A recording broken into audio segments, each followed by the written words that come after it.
कृष्ण कृष्ण कृष्ण हरे हरे, हरे राम राम राम हरे हरे, हरे कृष्ण कृष्ण कृष्ण हरे हरे, हरे राम राम राम हरे हरे, हरे कृष्ण कृष्ण कृष्ण हरे हरे, हरे राम राम राम हरे हरे, हरे कृष्ण कृष्ण कृष्ण हरे हरे, हरे राम राम हरे हरे, हरे कृष्ण कृष्ण कृष्ण हरे हरे, हरे राम राम हरे हरे, हरे कृष्ण कृष्ण कृष्ण हरे हरे, हरे राम राम हरे हरे, हरे कृष्ण कृष्ण कृष्ण हरे हरे, हरे राम राम हरे हरे, हरे कृष्ण कृष्ण कृष्ण हरे हरे, हरे राम राम हरे हरे, हरे कृष्ण कृष्ण कृष्ण हरे हरे, दलित वरदार विठ्ठल श्री ज्ञानदेव तुकाराम, विनायकं गुरुर्नौमि साखरे नाम विस्तृतम्, येषां चरण सानिध्यात् जीवा मुक्ता भवन्ति, साखरे वंश विख्यातं ज्ञानदान परायणो, विनायकं गुरुर्वन्दे भवबन्ध विमुक्तये, ज्ञान प्रताप विलसत्वचनं रतञ्च, अद्वैत भाव पटुतायित बुद्धि रहस्य, ज्ञानेश्वरस्तु भगवानावतीर्णयेव, श्रीरंगनाथ गुरुराज नमस्तुभ्यं. झालिया नरदेहाची प्राप्ती, अधर्मे होय नरकगती, का संचिता पुण्य संपत्ती, तिने स्वर्ग प्राप्ती अनिवार, स्वर्गे होय पुनरावृत्ती, नरकी घोर दुःख प्राप्ती, म्हणून सांडूनी दोहीची प्रीती, नरदेही आसक्ती धरू म्हणती, मनुष्य देहाची आवडी तेची देह बुद्धी रोकडी, जेथ काम क्रोधाची जोडी, प्रमाद कोडी क्षणाक्षणा, स्वर्ग नरक ये लोक याची प्रीती सांडूनी देख, साधावे गा आवश्यक ज्ञान चोख कानिज भक्ती, ज्ञान साधावया लागी जाण, कष्टावे न लगे गा आपण, सप्रेम करिता माझे भजन, दवडिता ज्ञान घर घे.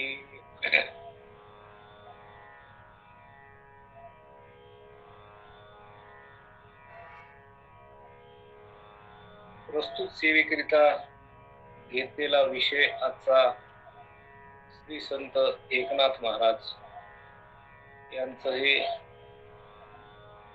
श्रीमद भागवताच्या 11व्या स्कंधावर त्यांनी केलेलं भाष्य, त्यांनी केलेली टीका, आणि ते म्हणजे श्री एकनाथी भागवत.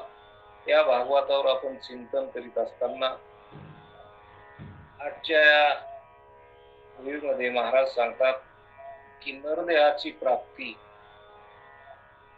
झाल्यानंतर जो अधर्म करतो त्याला नरकाची गती प्राप्त होते, आणि जो पुण्य संपत्तीचा संचय करतो त्याला स्वर्ग प्राप्ती होणे अपरिहार्य आहे. स्वर्गात गेलेल्या प्राण्याला पुन्हा जन्म आहे, नरकात गेलेल्या प्राण्याला भयानक दुःखाची प्राप्ती होते. म्हणून काही लोक म्हणतात की स्वर्ग आणि नरक, धर्म आणि अधर्म या दोहाचेही प्रेम टाकून नरदेहाविषयीच प्रेम धरावे. पण हेही बरोबर नाही, कारण नरदेहाविषयी प्रेम धारण करणे हा तर प्रत्यक्ष देहाभिमानच होय.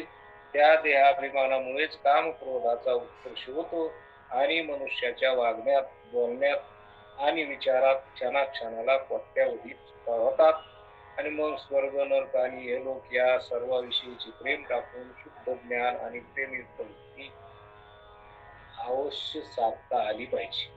या तिन्ही गोष्टी टाकून आपल्याला परमात्म्याची भक्ती प्राप्ती साधता यावी आणि ज्ञान प्राप्त करून घेता यावं.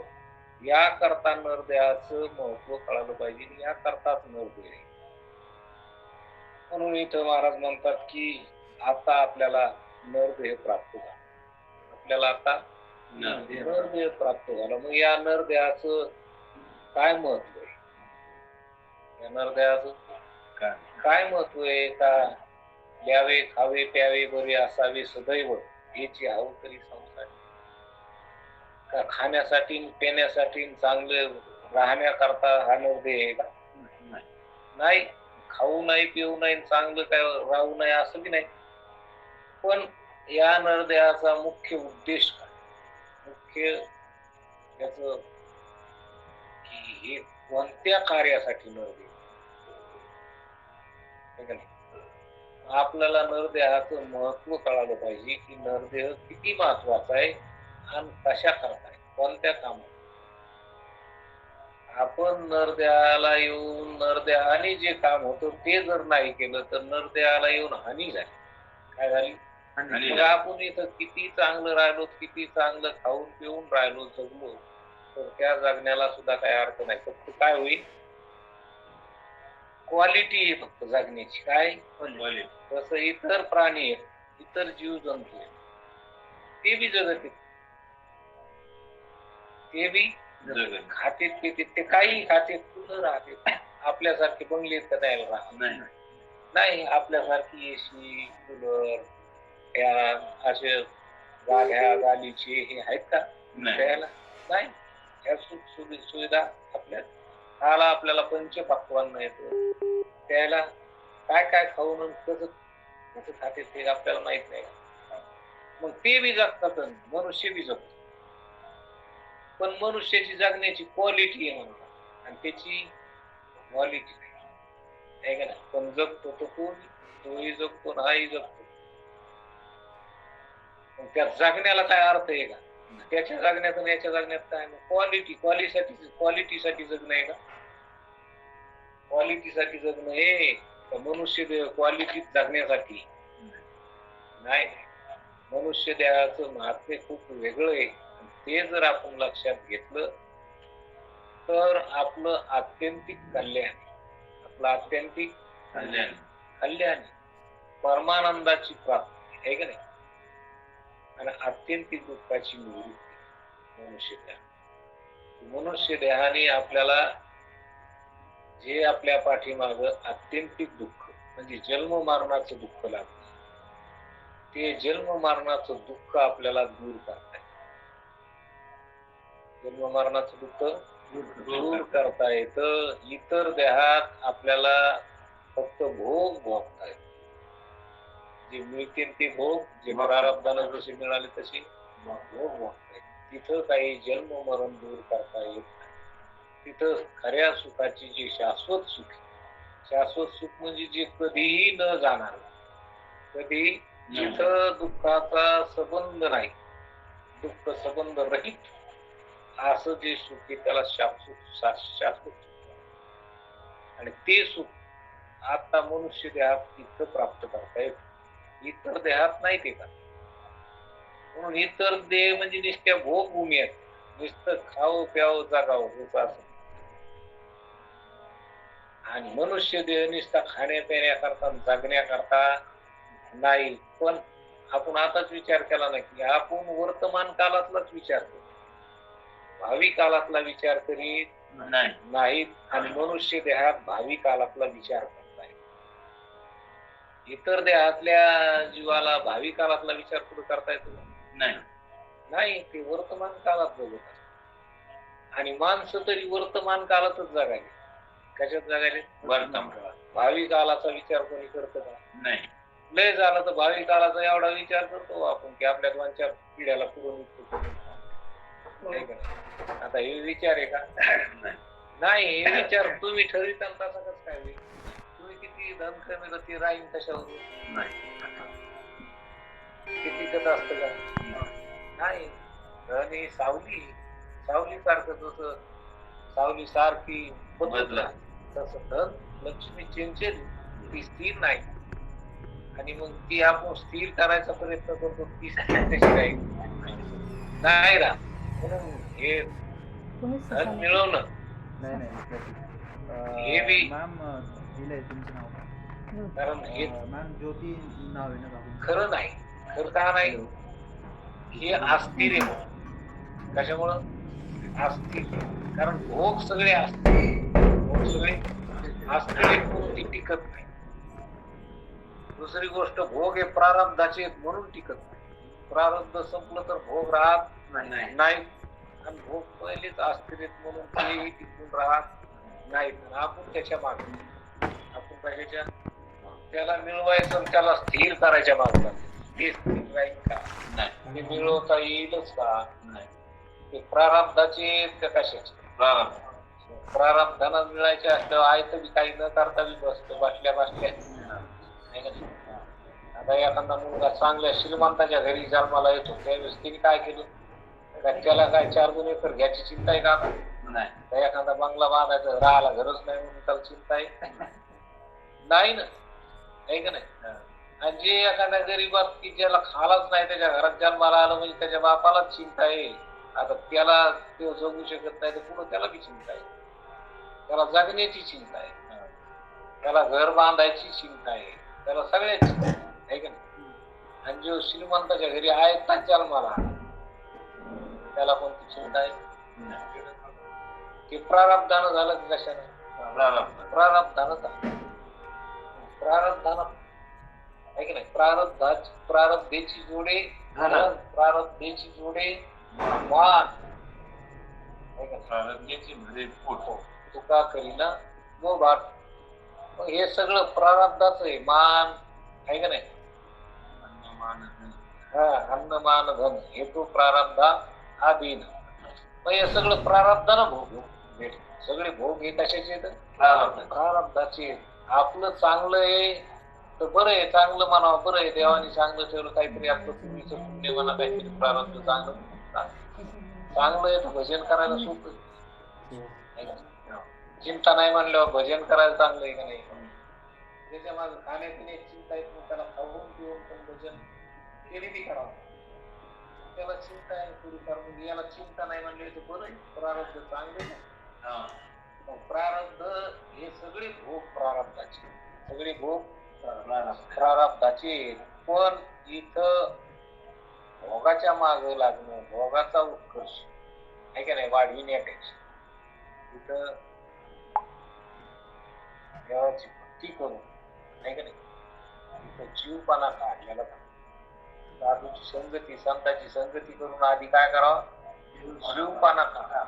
भोगाच्या मागे लागावं नाही. आपण भोगाच्या मागे लागतो, वर्तमान काळात जीवन जगतो, आणि वर्तमान काळातलं जीवन जगणं म्हणजे पुढचा विचारच नाही, पुढचा काय नाही विचार, भावी काळातला विचार आपण करीत नाही. भावी काळातला म्हणजे उद्या भावी काळातलं जे दुःख आहे येणार, ते दुःख जर चुकीत आलं नाही तर इथं किती क्वालिटीचं जीवन जगलं तर काय अर्थ. आज एवढ्या क्वालिटीचं जीवन जगलं आणि उद्या डुकराच्या जन्माला घ्या, आता तिथं काय क्वालिटी, तिथं क्वालिटी आहे शरीराची, शरीर चांगलं धष्टपुष्ट असतं, पण काही बी खावं लागतं आहे का नाही, काही खावं लागतं, कसं बी राहावं लागतं, कशात बी लोळावं लागतं आहे का नाही. मग पुढं तसा जन्म येऊ नये, तसे दुःख पुन्हा होऊ नये, हे आता इथं आपल्याला त्या दुःखाला पुढं न येऊ द्यायचं असलं तर आता आपल्याला त्या दुःखातून पार पडता येतं, ते दुःख आपल्याला दूर करता येऊ शकतं. मनुष्य देहात आल्यावर आधी जन्म मरणातून पार पडलं पाहिजे. आधी काय केलं पाहिजे, जन्म मरण, आधी जन्म मरणातून पार पडलं पाहिजे, आधी दुःखातून पार, पहिलं काम आधी हे काम, मग संसार मग काय करा, पण आधी दुःख दूर करा. आपण रोग तसाच तुला आणि पैसे तेवढंच झाला, एखाद्याला कॅन्सर सारखी बिमारी झाली आणि तरी त्यांनी म्हणावं नाही आता हे झालं ते करायचं, ते झालं ते करायचं. अरे आता तुला कॅन्सर न ग्रासलेलं म्हणजे तू 4 दिवसाचा आहे का 2 दिवसाचा, आता तू कशाला हे करायचं ते करायचं. तसं आपल्याला सुद्धा काय लागलेलं आहे, रोगच मागे लागलेला. मग रोग आधी काढावा, त्यांनी कॅन्सर झालेल्या माणसाने आधी कॅन्सर दुरुस्त करायचं पाहावा, घरदार बांधायचे, बंगले बांधायचे, गाड्या घ्यायच्या हे विचार करावा, नाही, त्याच्या पुढे ते विचार यालाच नाही पाहिजे. आहे का नाही? आधी रोग दुरुस्त करावा, रोग दुरुस्त करायची. तसं आपण भाविकाचा जर विचार केला की आता आपण जन्म घेत घेत आलो, मग भूतकाळातला विचार केला तर की आपण किती जन्म झाला फेरा गणित नाही जी सातारा, किती जन्म घेत घेत घेत घेत इथं आलो. आणि इथं येऊन आता ही एवढी वाट, एवढा हा मनुष्य देह म्हणजे संधी, मनुष्य देह म्हणजे हा अवकाश, याच्यातून आपल्याला आता जन्म मरणाची वाट बंद करते. जन्म मरणाची वाट आतापर्यंत आपण जन्म घेत घेत आलो, पण आता पुन्हा जन्म मरण हे जन्म मरण म्हणजे सोपं आहे का? जन्माला येणं म्हणजे देह घेऊन यावं लागतं. आणि देह घेऊन आल्यावर मग ते देह आला की देह म्हणल्यावर किती दुःख आहे त्याच्यात. त्याच्यात आध्यात्मिक दुःख आहे, त्याच्यात आधी भौतिक दुःख आहे, आधी दैविक दुःख आहे, ठीक आहे ना, गर्भवासाचं दुःख आहे, मरणाचं दुःख आहे, जन्माचं दुःख आहे, हे सगळे दुःखच दुःख आहे. आपण एवढ्या दुःखाचा विचार करत नाही, तर पुढं बी एवढं संपल्याच्या नंतर पुढं यम यातनेच दुःख, पुढं मारिती झोडीती तोडीती निष्ठूर यमाची किंकर बहुसा, पुढं ते दुःख. आपण या दुःखाचा विचार करतो का? नाही. पण आता नरदेहात आलो म्हणजे आता ह्या दुःखाचा विचार. इथं क्वालिटीनं जीवन जगावं म्हणून त्यासाठी प्रयत्न करावा, त्यासाठी प्रयत्न करून ते क्वालिटी जीवन जगणं किती दिवसाचं येते जगून आता क्वालिटी असं थोडंच म्हणायचं आपल्याला, पण ते महत्वाचं नाही हे सांगणं. इथं जन्म मरण दूर करणं हे महत्वाचं, इथं जन्म मरण दूर करणं हे महत्वाचं आहे. जन्म मरण दूर करून क्वालिटी किती क्वालिटीत राहिला, जन्म मरण दूर केलं नाही, तसंच जर ते ठेवलं काय होईल. आधी जन्म मरणातून पैसे येण्याची शरीरे, शरीरा येणे सरी, किंबहुना येर झाली शिरा. ज्ञानेश्वर महाराज म्हणतात की या शरीराला आलो ना, आता या शरीराचं काम आहे, या शरीराने आपल्याला जन्म मरणाची जी वाट आहे ती वाट बंद करा. शरीरा येणे सरी, पैसे येण्याची शरीर, या शरीराला येणं सारखं आहे. किंबहुना येर झाली चिरा, येर झाराची जी वाट, जन्म मरणाची जी वाट, त्याच्यात चिरा म्हणजे दगड, त्याच्यात दगड टाकला त्याला, आता वाटच बंद. वाट काय झाली? तशी वाट, जन्म मरणाची वाट बंद केली. आता पुन्हा जन्माला येणं नाही. परम महाराज धाम चालतो विश्वास, जन्म नाही रे आहे का म्हणे माझी संताचा आहे, संताच्या संगतीत राहा. संताच्या संगतीत आपलं काय येते आणि ते हित कशाने होईल हे जाणून घेतलं पाहिजे. हे जर लक्षात घेतलं तर मग आपल्या खरा आनंद तोच, खरा आनंद तोच हे जन्म मरण म्हणजे आपलं स्वरूप. आनंद हे स्वरूप आपल्याला लक्षात आलं की मी न मरणार आहे. मरण कोणाला आवडत का? न मरणं कोणाला आवडत नाही. न मरणं सगळ्याला आवडत. कोणाला वाटतं मी मरावं? कोणालाच वाटत मरावं वाटत नाही. मिळाल्याशिवाय तर मरावं वाटत नाही याचा अर्थ न मरणं बी असं तर नसतं हे विचार करावा आपण. नाही पण बरेच जण म्हणत नाही मरावाच लागतं. जन्माला आलं की अरे जन्माला आलं की न मरणं कसं हे मनुष्य देहात आल्या ध्यानात न मरणं कसं आहे हे मनुष्य देहात ध्यानात घेता येतं. लक्षात घेतल्यावर मी न मारणार आहे असं लक्षात घेतलं.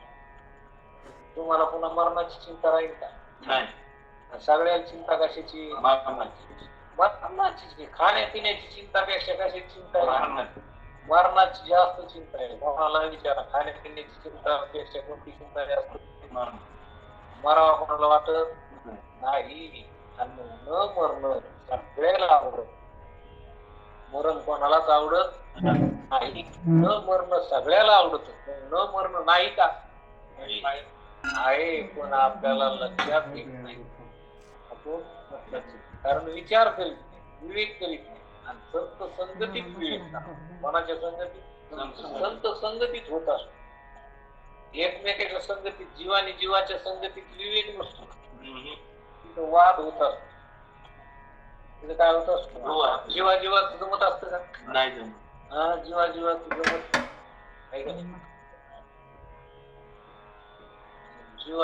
जीवाच्या जीवानी जीवाच्या संगतीत गेलं तर विवेक होत असतो का? नाही. विवेक संतांच्या संगतीत गेला नाही का?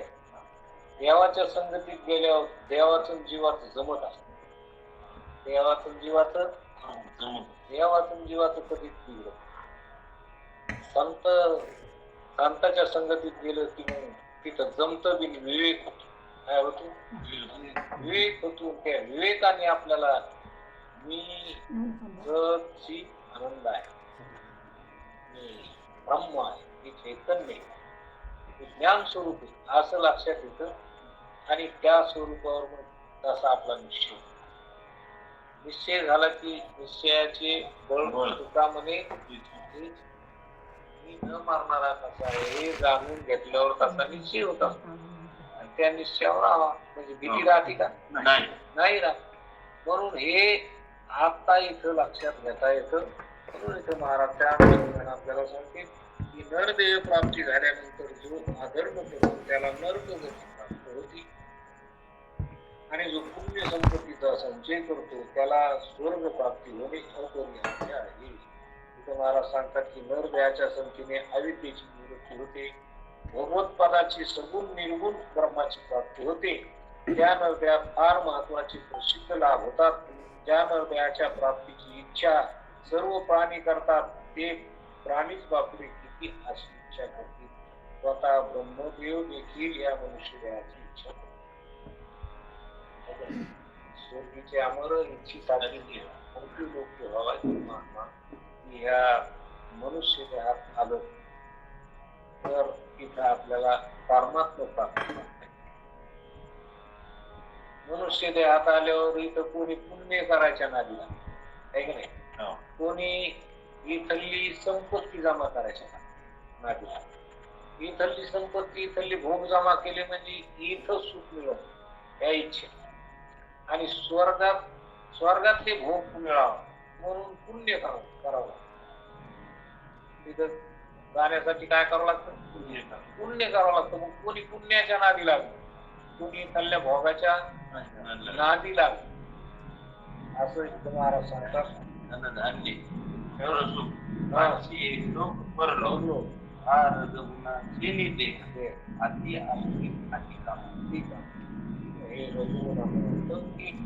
इथल्या भोगाची इच्छा करते काही स्वर्ग प्राप्ती इच्छा करते.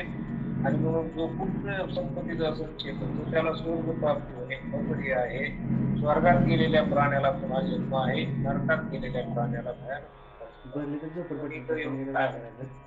इथं येऊन इथली भोग जर भोगले, इथली भोग प्राप्त केली आणि देवाची भक्ती नाही, नरदेह कशा करता येऊ? परमात्मा प्राप्ती करता म्हणजे परमात्म्याची भक्ती करून, परमात्मा जाणून घेऊन. परमात्मा जाणला असता परमात्माच होता. जाणणारा काय होत असतो? परमात्मा. देव पाहावया गेलो ते देवची भूमी. देव पाहत गेलं की पाहणाराच देव होऊन जात असतो. म्हणून इथं येऊन आपल्याला देव लक्षात घ्या. देव काय करायचा? लक्षात घ्यायचं. एवढं काम करायचं. तर इथं येऊन भोग सावळीत बसायची, तर इथं येऊन पुण्य संपादन करीत बसायचं. पुण्य जर केलं तर स्वर्गाला जाईल. आणि स्वर्गाला गेल्याच्या नंतर पुण्य संपल्यावर पुन्हा खाली यावं लागतं. पुन्हा कोणत्या जन्मात येईल आणि काय काय दुःख भोगून हे सांगता येतं का? नाही. आणि इथले भोग भोगले भक्ती नाही केली, इथले भोग भोगून या तर कर्माचा संचय होतो. पुढे त्याचं संचित होतं, त्या संचिताचं प्रारंभ होतं. ते प्रारंभ 84 लक्ष येऊन भोगायला पाहिजे. अशा प्रकारचं इथले जे केलेले कर्म आहेत मनुष्याच्या, हे सगळे भोग रूपानं पुढे पुढं उभे राहते. मग इथं येऊन अधर्म करणं. अधर्म करतो म्हणजे वेदाचे नियमाप्रमाणे वागत नाही, शास्त्राच्या नियमानं वागत. अधर्म करतो. अधर्म करतो म्हणजे इथल्या अधर्म कशा करता करतो, आपल्याला चांगलं जीवन जगण्याकरता इथल्या भोगाच्या प्राप्ती करतात. त्यांनी काय होत असतं अधोगती. त्यांनी अधोगती म्हणजे 84 लक्ष येऊन पुण्य संपादन करीत बसलं तर स्वर्गाला जावं लागतं. म्हणून इथं महाराज म्हणतात की, म्हणून लोक म्हणतात की स्वर्ग आणि नरक, धर्म आणि अधर्म या दोघांची प्रेम टाकून नरदेहावर प्रेम. काही तिसरा एक एक तिसरा ते म्हणून काय त्यालाच म्हणजे घेऊन घ्यावा आहे का नाही. त्यालाच आत्मा समजावा, चांगलं खाऊन पिऊन मस्त तिथं. म्हणून इथं पण महाराज म्हणतात की नरदेहाविषयी जर प्रेम, नरदेहाविषयी काय प्रेम धरावं बरं. नरदेहाविषयी प्रेम धरावा तर हे शरीर क्षणाक्षणाला बदलाय, क्षणाक्षणाला याचा नाश चाललंय, हे चाललंय, हे बदलायला याच्यावर लक्ष द्यावं का याच्यावर प्रेम करावं. लक्ष द्यावं. आणि प्रेम करावा तर प्रेम करून उपयोग काय, ते जर कशाला तसं राहत नाही, ते सारखं बदलत म्हणलं त्याच्यावर प्रेम करून तर आता हे झाले का नाही, केस पांढरे, दात पडले का नाही, काहीचे डोळे गेले, कान गेले, नाक गेले, त्याच्यातून आता पाणी गळायला लागलेलं कळत नाही. नाक मुख रडू लागले, लाळ आणि शेंगुड स्वानापरी गती झाली, अवघे करती हाडहाड. नरदेहावर प्रेम करून हाडहाड जर होत असेल तर त्या नरदेहावर प्रेम करावा. तर नरदेहाचं महत्व जाणून नरदेहानं कोणतं कार्य करतायत ते लक्षात घ्या. नरदेहात आल्यावर आपल्याला नरदेहाची काय महती आहे. नरदेहानं इथं नरदेह म्हणजे मनुष्य देह आहे, आणि या मनुष्य देहात आपल्याला अक्कल काय अक्कल आहे. इतर देहात अक्कल नाही, अशी अक्कल नाही. मनुष्य देहातल्यासारखी अक्कल म्हणजे बुद्धी, अशी बुद्धी नाही ना. इथं बुद्धी, या बुद्धीनं परमात्मा जाणताय, या बुद्धीनं परमात्मा जाणता येतो. इतर देहात बुद्धी, पण त्या बुद्धीनं फक्त अशी बुद्धी नाही, तिथं कळणं आहे फक्त. तिथं काय कळत, तिथं कळत. आणि कळत किती कळत की आहार निद्रा भय सर्व योनीशी तरी मनुष्य देहीची ज्ञान अधिक जाण सर्व.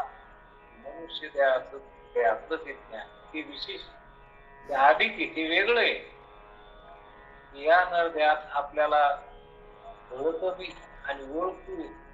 कळून काय ओळखू येतं, आपल्याला लक्षात घेता येतं. म्हणून आता आपल्याला इथं लक्षात घेतलं पाहिजे, या नरदेहाविषयी प्रेम धरावे. पण हेही बरोबर नाही, कारण नरदेहाविषयी प्रेम धारण करणे हा तर प्रत्यक्ष देहाभिमानच होय. आणि त्या देहाभिमानामुळे काम क्रोधाचा उत्कर्ष होतो. ते अभिमान धरल्यावर काय होतो, काम क्रोधाची वाढ होते. काम वाढतो, कामामुळे क्रोध वाढतो, कामामुळे लोभही वाढतो. काम क्रोधामुळं या गती जर वाढली तो अहंकार वाढत राहतो. तो अहंकार जन्म मारणाला अधोगतीला नेऊन टाकतो, 84 लक्ष येऊन घालतो. या देहावर प्रेम करणं बरोबर आहे का, या देहातून या देहात विचार करणं बरोबर आहे? विचार करणं बरोबर. या देहाने विवेक करतायत, या देहाने विचार करतायत. काय विवेक आहे तो विवेक महाराज सांगतात की तुम्ही माणसं आहे. तुम्ही कोण आहेत? माणसं. तुम्ही माणसं आहेत म्हणल्यावर तुम्हाला अक्कल आहे. काय मग ह्या अकलीनं आपण मनुष्य नाहीत असं ध्यानात. आपण मनुष्य अगोदर सांगून की तुम्ही माणसं म्हणजे मनुष्य देहालाच अक्कल आहे नाही. तुम्ही माणसं आहेत म्हणल्यावर तुम्हाला बुद्धी, त्या बुद्धीनं तुम्ही मनुष्य नाहीत असं ध्यानात. आता काय घ्या, माणूस नाही. आपण माणूस नाही, आपण मनुष्य आहे का? नाही.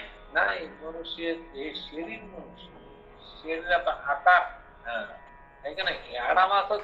पण मनुष्याच्या आकाराचं म्हणून याला काय म्हणलं? माणूस. माणूस. पण तुम्ही माणूस आहेत का? नाही. नाही, तुम्ही याला जाणणारे. तुम्ही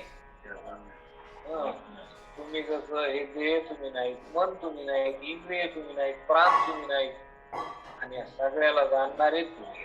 मन तुम्ही नाही, या सगळ्याला जाणणारे आपण. जाणणारे म्हणजे ज्ञान स्वरूप. जाणणारा न दिसणार.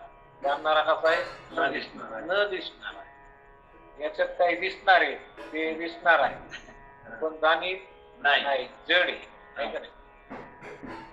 मन, प्राण, इंद्रिय आहे का नाही, न दिसणारे पण न जाणणारे. कसे? सूक्ष्म आहेत पण न जाणणारे. आणि तुम्ही न दिसणारे जाणणारे. कसे? न दिसणारे जाणणारे. तुम्ही सूक्ष्म ज्ञान स्वरूप. कसे? ज्ञान स्वरूप. बाकीच्या सगळ्याला कोणाला ज्ञान नाही, तुम्हाला ज्ञान. तुम्ही ज्ञान स्वरूप न दिसणार, म्हणून तुम्ही याच्यावरून वेगळे. तुम्ही या सगळ्याला जाणता का नाही? सगळ्याला जाणता. या देहाला जाणता, इंद्रियाला जाणता, प्राणाला जाणता, मनाला जाणता. पण तुम्ही मन नाही, तुम्ही इंद्रिय नाही, तुम्ही प्राण नाही, तुम्ही शरीर नाही. असं लक्षात घ्यावं. मी सगळ्याहून वेगळा आहे, ज्ञान स्वरूप येत. जाणणार आहे. जाणणारा असल्यामुळं सदा आहे का कसा आहे? साधा आहे. कधी मध्ये नाही. हे सगळं हे नित्य बी नाही. हे कसं नाही? नित्य नाही. शरीर कुठे नित्य? नाही. शरीर सारखं बदलत.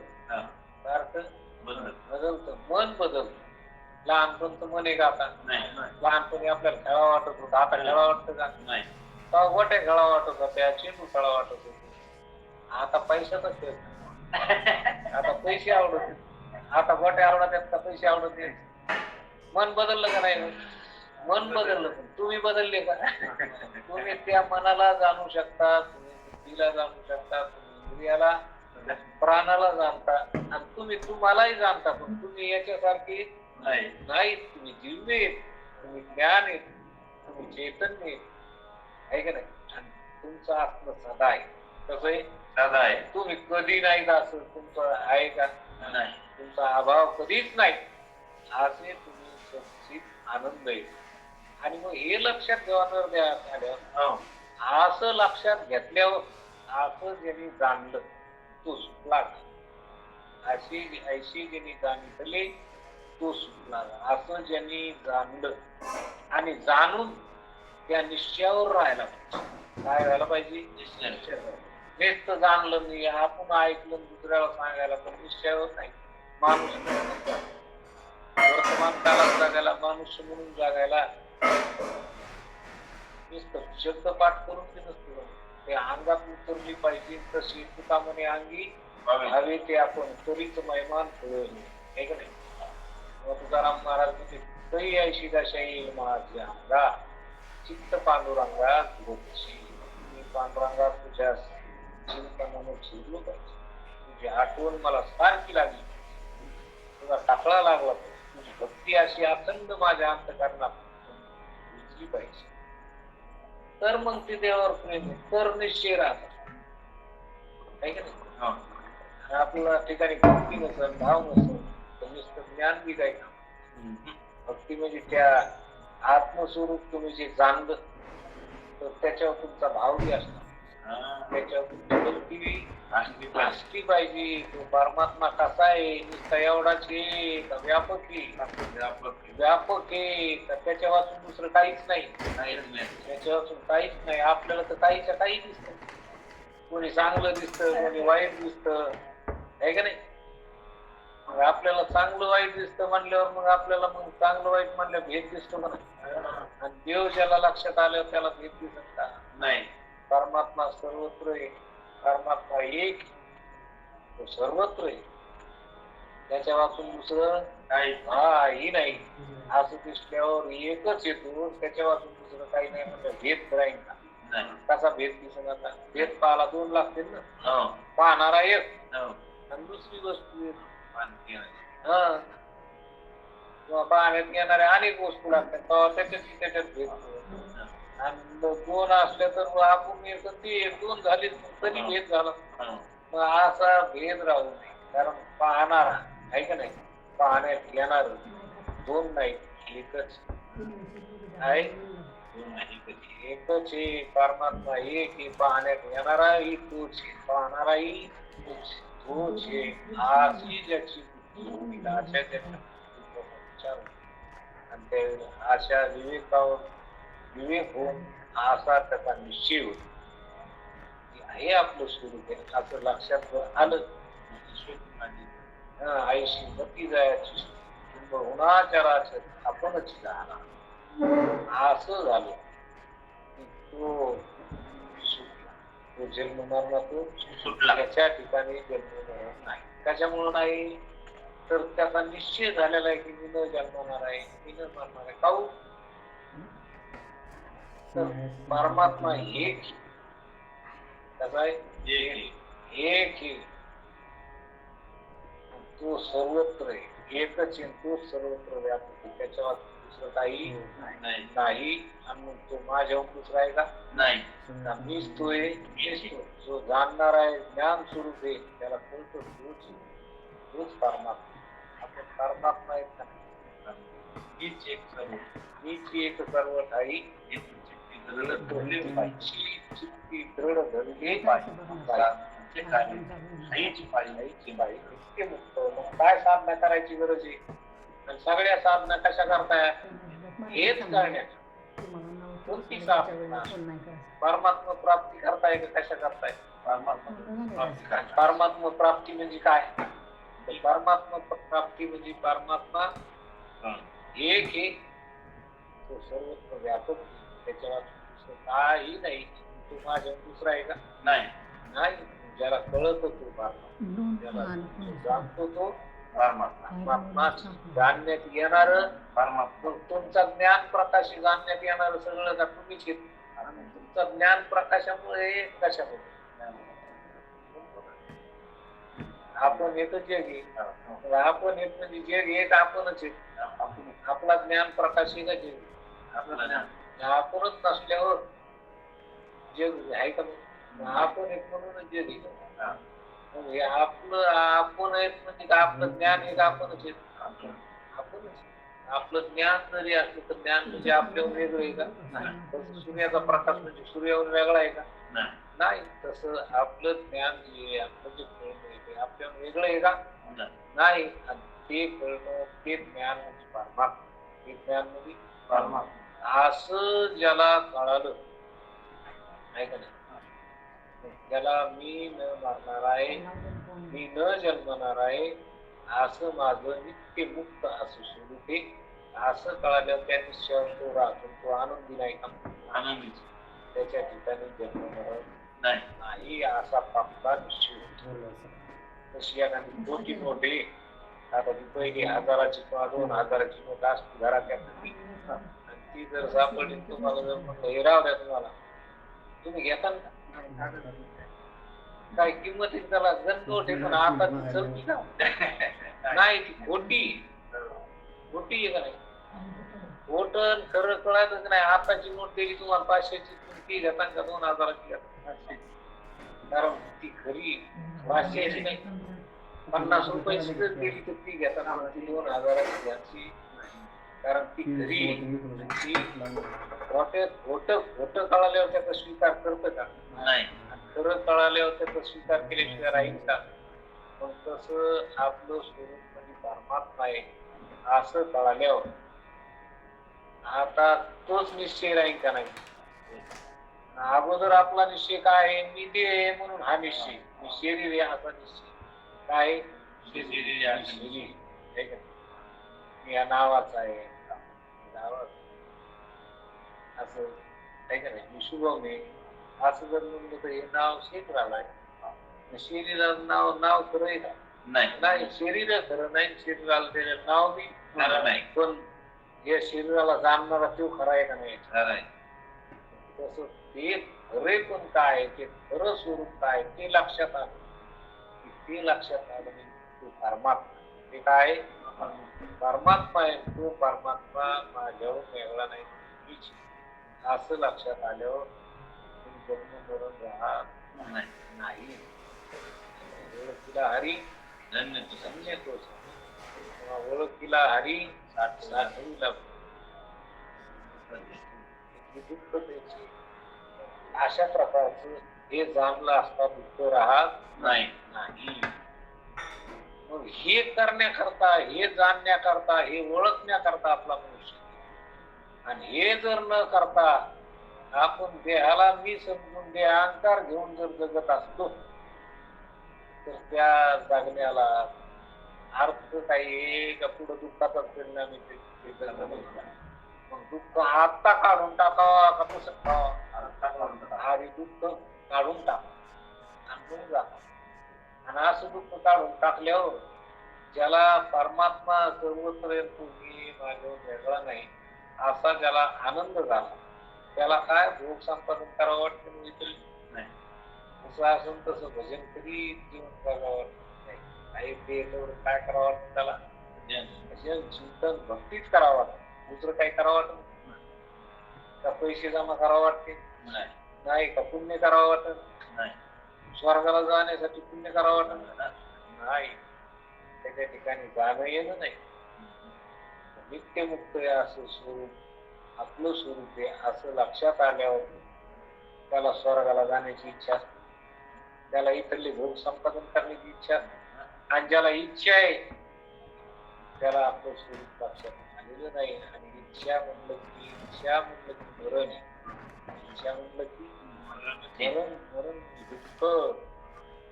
दुःख जर संपवायचं असेल तर ह्या सगळ्या गोष्टी आपलं स्वरूप आहे लक्षात घेतलं पाहिजे. म्हणून म्हणतात की त्या वेळामध्येच काम केलं जातं. मनुष्याच्या वागण्यात आणि विचारात क्षणाक्षणाला प्रत्येक विचार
इतर जीवन जगणाऱ्या या 84 लक्ष जीवनामध्ये आणि या मनुष्य आपल्या जीवामध्ये काय करू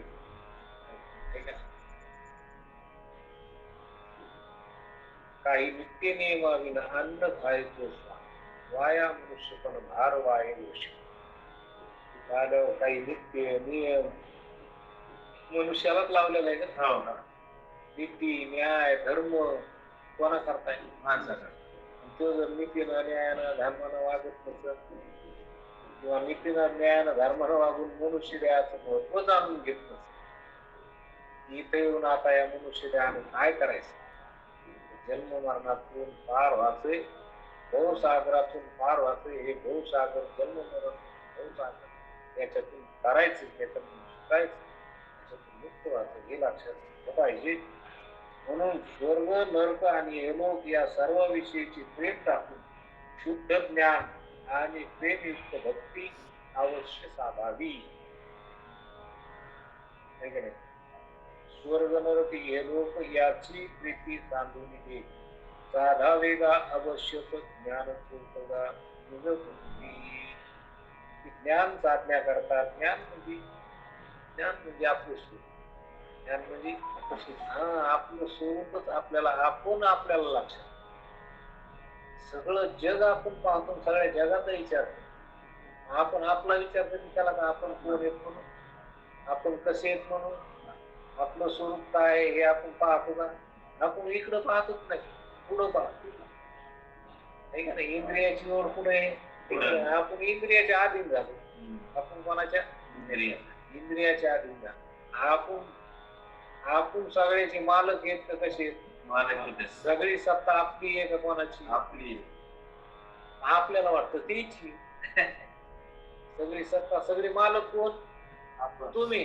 तुमच्या मालकीवर सगळी उड्या हाणायची. हो. आणि तुम्ही म्हणतात आपलं काय करू बाबा, ते करतील तेच. हो काय? तूच खरंय ना, सगळं तुझ्या नावचं आहे, सगळा तू मालक आहे, तू माया काय हातात आहे. आहे का नाही? काही पत्ती मागायला आलं येऊ मालक, कशाचा सगळं सातबारा कोणाच्या नावानं ह्याच्यात ना. आणि काही एखादं काही कार्य करायचं झालं घेऊन तो आपल्या काय द्यायचा. अरे घेणं पुण्य करून घेणंदारचं होईल मोठा. ते म्हणतो मायाजवळ काय आहे, माया सत्ता आहे, तूच मालक आहे. तो मालकच काय म्हणतो माया कशी काय. तसं इथं मनुष्य देहात आपण आता आलेलो आहे का नाही? आता आपण आलेलो तर आपण असं सगळी सत्ता म्हणजे आत्म्याची आहे का कशाची? चैतन्याची का कशाची? चैतन्य. का इंद्रियाची? नाही. आपण कोणा मागं पळालो? इंद्रिय. इंद्रिया मागं पळालो. इंद्रिय कोणा मागं पळाली? मना मागं पळाली. आणि आपण त्याच्या मागं. त्याला त्याची सत्ता आहे का स्वातंत्र्य? नाही. इंद्रियाला कळतच काही? नाही. मनाला काही कळतं का? मनात तुम्ही एक प्रगत, तुमच्या ज्ञानात तुमच्या इथं साक्षी कोणी त्याचा व्यवहार आहे. तर ते व्यवहार करू शकते नाही. नाही. तुमची सत्ता आहे. ही सत्ता आपली म्हणून आपण सत्तावान आहे. आपण कसे? सत्तावान आहे. सत्तावान आहे. आपलं सत्ता, आपला अधिकार आपण ओळखा, आपलं स्वरूप आपण लक्षात घ्या. पण आपण म्हणतो मग काय करू, मग आता माझ्या गावऱ्या गेल्या, मी आता कशाचा राहतो. आता हे बरं म्हणजे किती अवघड आहे. मनुष्य देहात येऊन मी न मारणारा कसा आहे असं ध्यानात घेऊन आनंदात आपला आनंद स्वरूप आहे. आपण आनंद स्वरूप आपला आनंद स्वरूप आनंदात राहील. आनंदात आणि आनंद स्वरूप परमात्मा आहे. त्याचं भजन करीत नाही, त्याचं चिंतन का काय चिंता आहे झालं असं लक्षात घेतलं. आता कोणती चिंता नाही, आता काही करायचं राहिलं का? अहो सगळे साधनं करायचे तर एवढं करण्याकरता. सगळे साधनं कशा करताय? आणि हे कळाल्यावर आता काय करायचं नाही. आता काय कमवायचं का काय? साधन करायचं काही? योग करायचा का, याग करायचा का, यज्ञ करायचा का, तपतीर्थाटन करायचं काहीच करायचं नाही. आता तो परमात्मा हाताला आला म्हणलं, आता त्याचं चिंतन किंवा हाताला आला हे आनंद होऊन त्याचं चिंतन, आता जे हातात आली वस्तू म्हणलं आता तिथं ध्यान राहील का नाही सतत.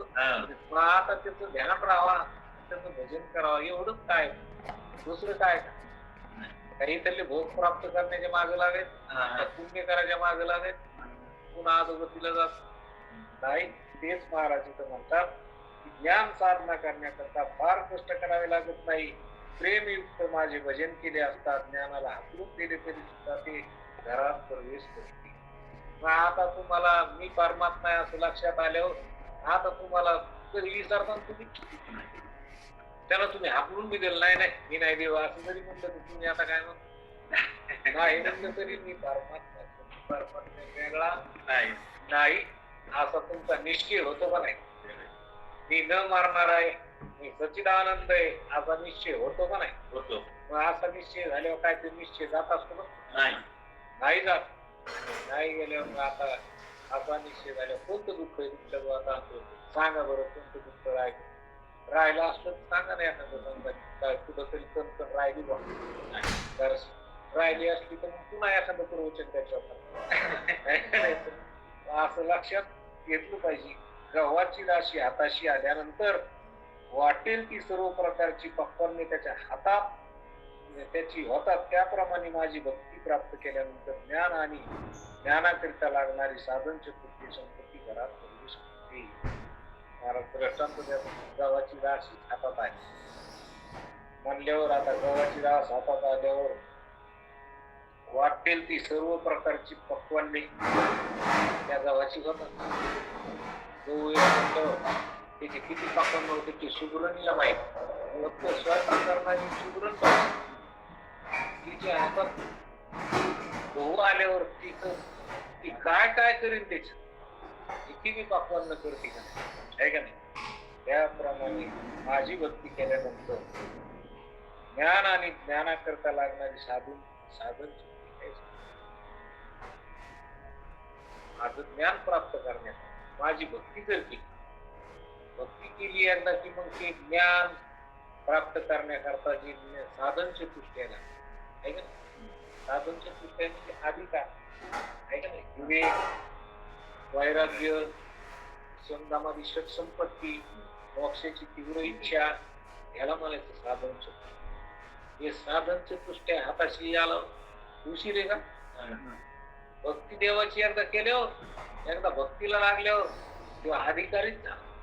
तो काय झाला अधिकारीच झाला. दृष्टांत त्याला गहू हातात आल्यावर सुगरणीच्या किती पक्वान्न तरी तशी भक्ती एकदा देवाची कळाल्यावर देव कळाल्यावर देवाची भक्तीला लागलं एकदा ती लागल्यावर काय ज्ञान संपादन करायला तुम्हाला आता काय कष्ट करावं लागतील. ज्ञान संपादन करण्याकरता जे साधन चतुष्टय लागतं ते प्राप्त करण्यासाठी काय तुम्हाला आता दुसरं काही अधिकार प्राप्त करायला काही करावं लागेल नाही. भक्ती केली की तिथं साधन चतुष्टय अधिकारी होतो. अधिकारी झाला की ज्ञानाचा अधिकारी झाला की तो ज्ञान झाल्याशिवाय त्याला राहतं का नाही. ज्ञान हे त्याला ते सहजच होतं. भक्ती केली म्हणून आपण परमात्म्याला या नरदेहात आलं की आधी काय लागलं पाहिजे, देवाच्या भक्तीला लागलं पाहिजे, भक्ती केली पाहिजे. आणि मग भक्तीत रंगलं परमात्मा, परमात्म्याची आवड निर्माण झाली, त्याच्या भक्तीत रंगलं की सगळंच होत असतं. सगळं मग मिळत असतं. सगळं खूप मिळाल्यावर काही मिळवायचं राहत नाही नसतं. म्हणून इथे येऊन भोग संपादन करावा अशी इच्छा बी राहत नाही.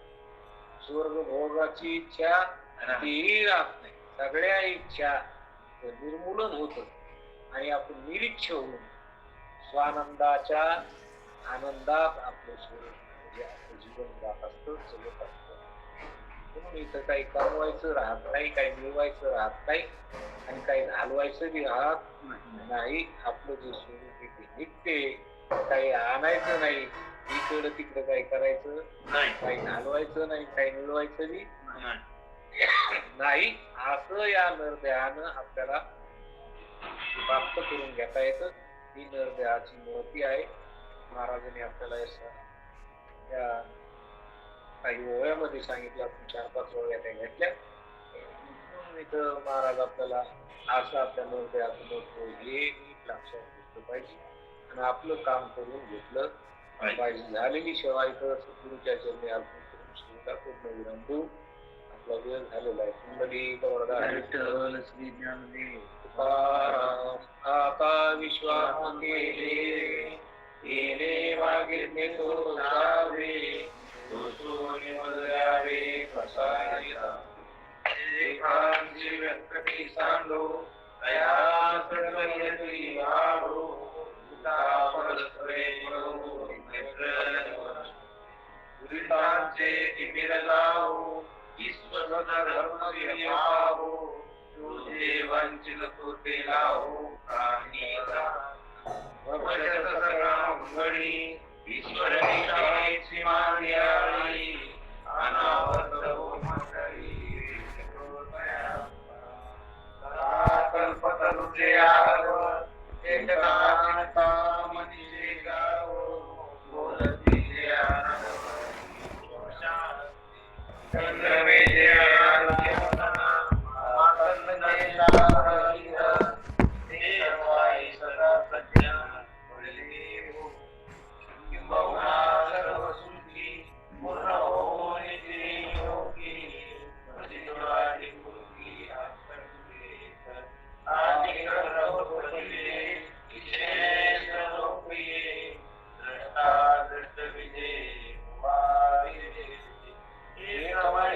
श्री विश्वेश्वरा